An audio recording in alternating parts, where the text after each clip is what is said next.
सो series C R circuit है जिसमें are की वैल्यू पता है, सी की वैल्यू पता है और connected across N AC source off peak value पता है। कौन सा सर्किट है? आरसी सर्किट है। फ्रीक्वेंसी भी पता है। क्या निकालना है? इम्पिडेंस। आरसी सर्किट की इम्पिडेंस का फॉर्मूला पता है, आर स्क्वायर और एक्स सी का स्क्वायर। एक्स सी क्या होता है? 1/c omega. सारी वैल्यूज गिवन है तो यहाँ से क्या जाएगी? इम्पिडेंस आएगी। फिर क्या निकालना है? Phase angle. कौन सा सर्किट है? आरसी। आरसी में tan फाई क्या होता है? X C by R. X C by R, तो एक्स सी भी पता है, आर भी पता है। नेक्स्ट है वोल्टेज अक्रॉस रजिस्टर। अब ओम लो लगाना, आई इंटू आर। लेकिन आई कौन सा यूज करेंगे? I R M S. जब कुछ ना गिवन हो तो कौन सा यूज करते हैं? I R M S. तो आप एंड में यूज करना I R M S into R. Next है define coefficient of self induction.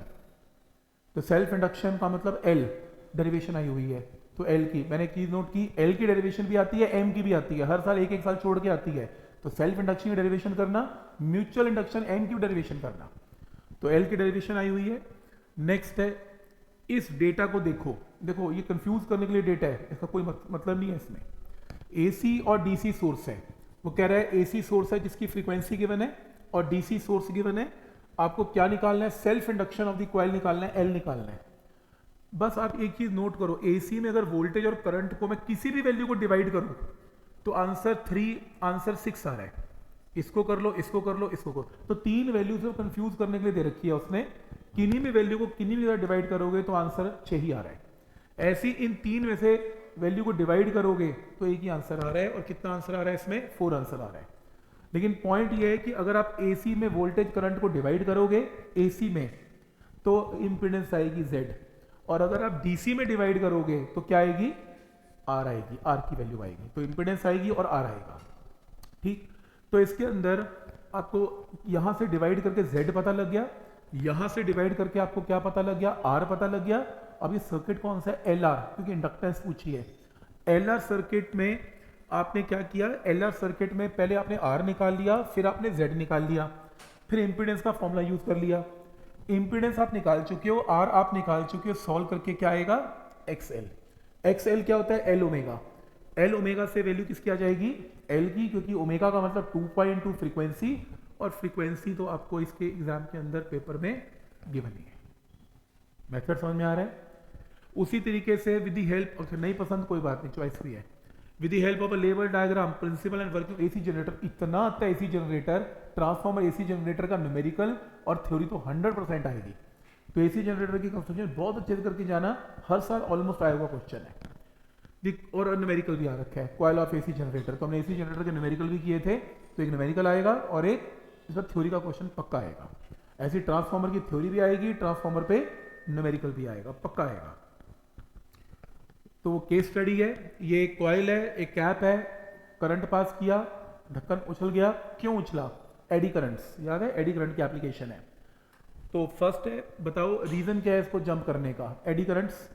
B option है, अगर मैं टर्मिनल रिवर्स कर दूं इसके तो फिर क्या होगा? वो कैप नीचे आ जाएगा, मतलब डायरेक्शन चेंज कर लेगा, पहले रिपेल कर रहा है फिर अट्रैक्ट कर रहा है, तो ऐसा कुछ करना है। और कौन से 2 लॉज हैं जो इसको एक्सप्लेन कर रहे हैं? फैराडेज लॉ और लेंज लॉ, दोनों के दोनों इसकी एक्सप्लेनेशन दे रहे हैं।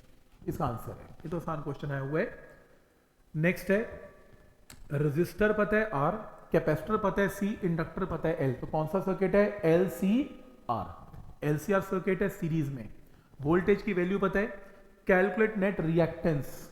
अब रिएक्टेंस क्या होती है? रिएक्टेंस होता है XL और XC।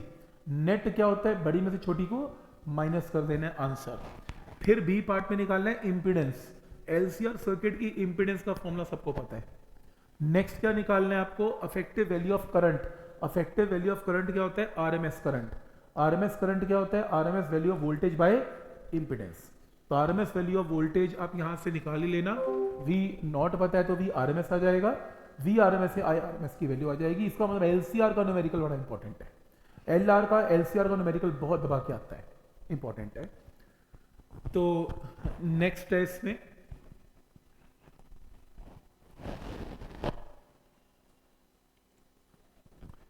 Figure shows variation of inductive reactance. तो आपको ये फिगर किसके किसके बीच में गिवन है? XL की और ओमेगा की फिगर गिवन है। मुझे बस ये निकाल लो, जब मैं इसकी स्लोप निकालूंगा tan of 60 तो स्लोप क्या आएगी, x L divided by omega. X L क्या है, L omega divided by omega, divide करके क्या आएगा, एल की वैल्यू आएगी, राइट। तो इसकी स्लोप आपको एल देगी। वो कह रहे हैं मुझे दोनों एल के रेशियो निकालो, तुम इसकी स्लोप निकालोगे L2 तो tan ऑफ 60, तुम इसकी स्लोप निकालोगे L1 tan ऑफ 30, तो इन्हें डिवाइड कर लेना, L2 L1 L1 L2 की रेशियो आ जाएगी। तो समझ में आ रहा है यहां तक, ठीक। नेक्स्ट क्वेश्चन है, define mutual induction, capital M. Expression पूछ रहा है एम का, हमने किया हुआ है एल और एम का expression. What are ferromagnetic materials, क्या हुआ है, और डोमेन्स को एक्सप्लेन करो with the help of diagram. याद है फेरो के अंदर डोमेन्स होती थी, volume wise magnetic dipole movement हुआ करते थे, तो आपने इसको एक्सप्लेन करना है। Mention the factors on which resonant frequency of LCR circuit depends. तो रेजोनेंट फ्रीक्वेंसी किस पे डिपेंड करती है, plot a graph showing variation of impedance of a series LCR with the frequency of applied AC source. तो resonance frequency होती क्या है, 1/रूट of L and सी। तो किस पे डिपेंड करती है, एल एंड सी की वैल्यू पे डिपेंड करती है। एक आंसर एल और सी पे डिपेंड करती है। ग्राफ शो करो इंपेडेंस का, इंपेडेंस का ग्राफ मैंने शो करवाया था आपको, बुकलेट में बना रखा है, तो इंपेडेंस का ग्राफ प्लॉट कर देना है, 2 आंसर। तीसरा, with the help of diagram explain working of step of transformer. ये लो आ गया ट्रांसफॉर्मर, कितने नंबर का है, 2 नंबर का भी नहीं है, ठीक।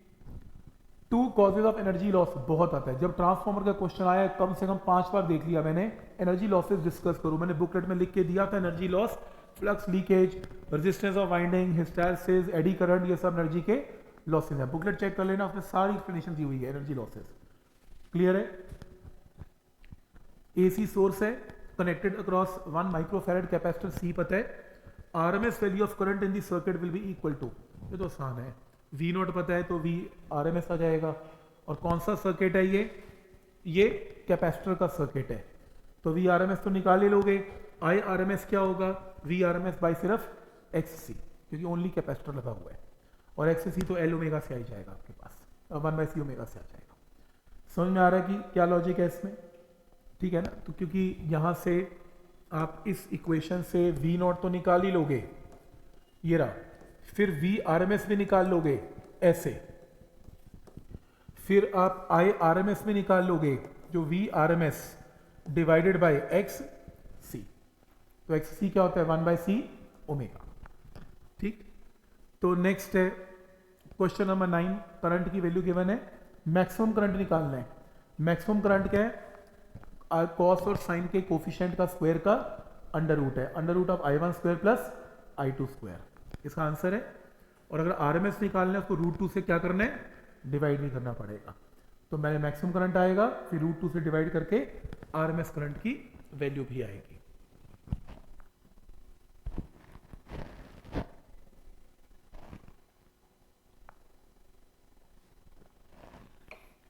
Which of the following statements about LCR circuit connected to an AC source is correct?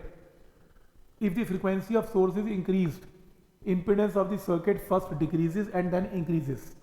अगर मैं फ्रीक्वेंसी को बढ़ाऊंगा तो इंपेडेंस Z की वैल्यू पहले कम होगी फिर बढ़ेगी, बिल्कुल सही है। अभी ग्राफ प्लॉट किया था, ऐसे था ना ग्राफ, ये देखो पहले कम फिर ज्यादा, एब्सोल्युटली करेक्ट है, सही आंसर है।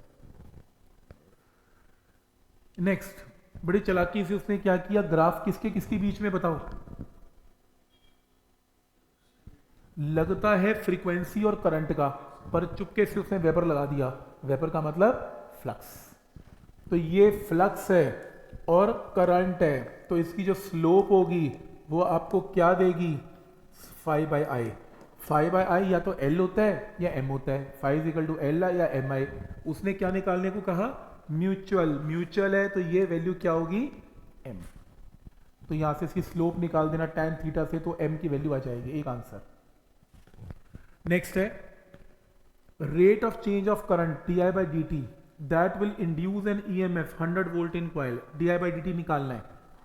तो E पता है आपको, तो लगा लो formula, E = m × di/dt, di/dt निकालना है, E पता है, M पता है, यहां से सॉल्व करके आंसर।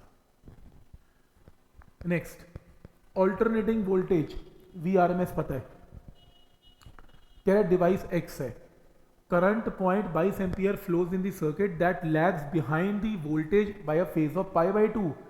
करंट पीछे है तो यानी कि इंडक्टर है, तो ये इंडक्टर है। When the same voltage applied across Y, the current in the circuit remains in same phase, यानी कि ये रेजिस्टर है।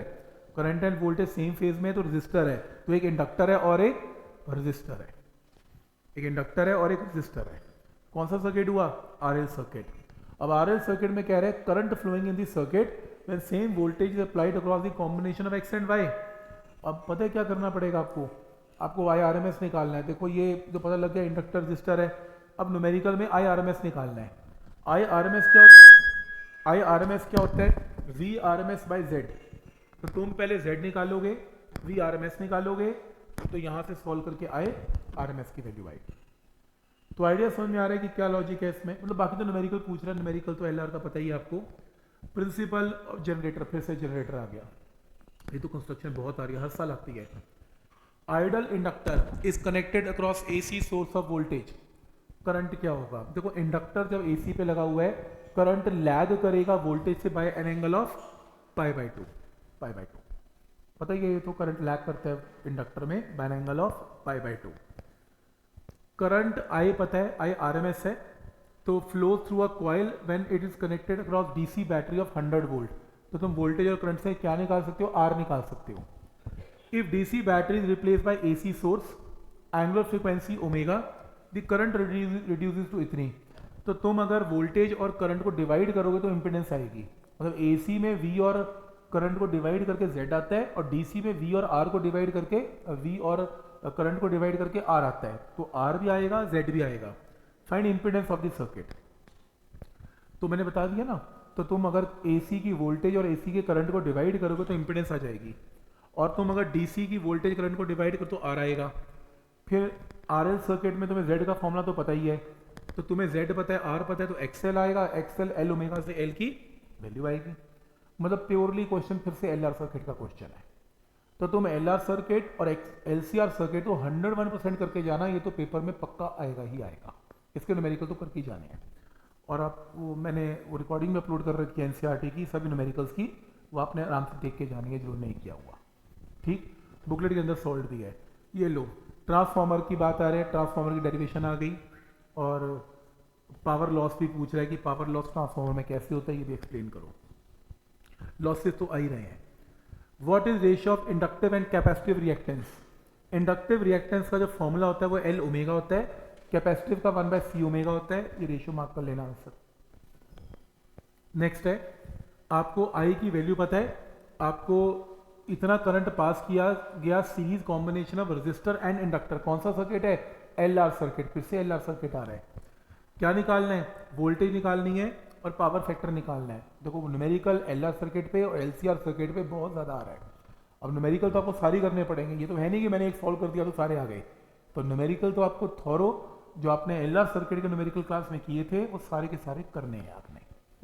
क्लियर है? ये वहीं से क्लियर होने वाले हैं, यहां से क्लियर नहीं होंगे, तो ये वहां से आपको रेफर करने ही पड़ेंगे।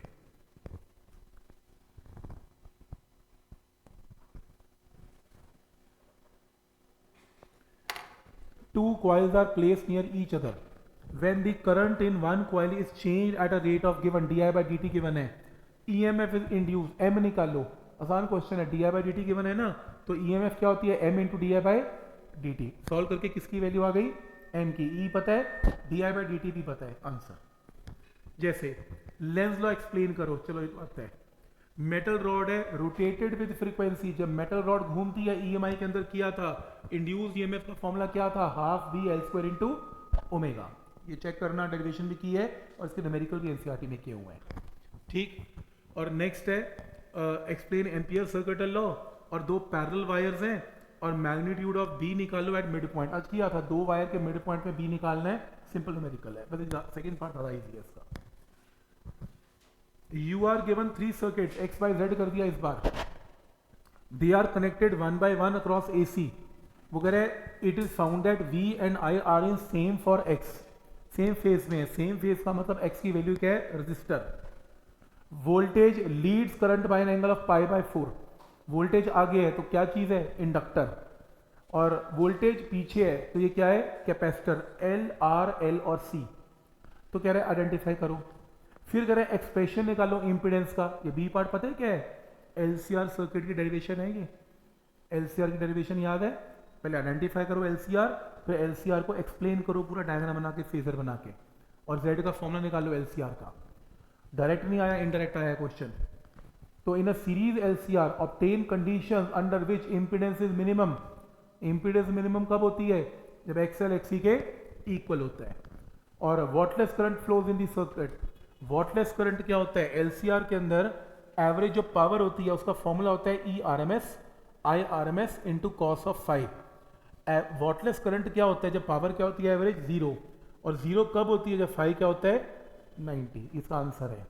तो वॉटलेस करंट का मतलब एवरेज पावर जीरो कर देनी है और फाइव को 90 कर देना है। तो अगर नहीं पसंद तो ये ज़्यादा बेटर है, कंस्ट्रक्शन ऑफ ट्रांसफॉर्मर कर दो, खत्म।